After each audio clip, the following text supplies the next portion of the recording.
Hey everyone, in today's video I'm going to be talking to you about the rise and fall of President Madero during the Mexican Revolution. Now, I do need to make a small disclaimer.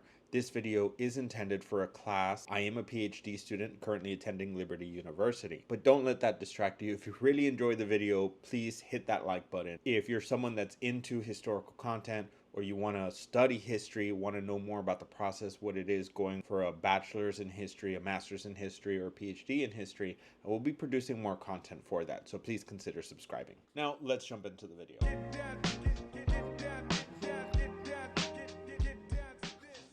Now, in 1908, Pearson Magazine did feature an interview with the Mexican dictator Porfirio Diaz. Now, Diaz had already been in office for about 30 years up to that point. Now, James Krillman is the one that conducted the interview. He ended up traveling from New York all the way down to Mexico City. And in the historic Chapultepec Castle, he met with the aging president.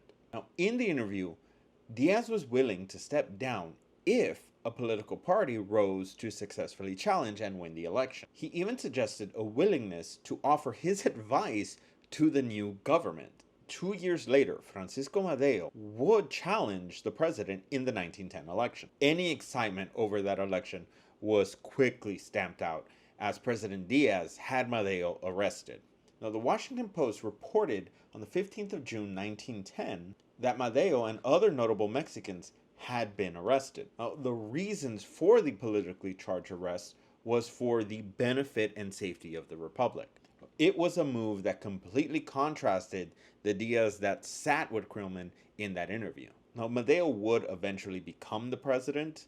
That, however, did not last as he was met with counter-revolutions, and he was ultimately betrayed and murdered. The Washington Post reported on the 15th of February 1913 that Madero had resigned from the presidency. This, however, were just rumors. In that same article, it was also reported that General Huerta issued a ceasefire, and also that a detachment of federal troops at his command were seen marching from their post all the way to the federal palace. General Huerta ended up conspiring with a relative of the aging President Diaz, and at the last moment ended up betraying and arresting President Madero.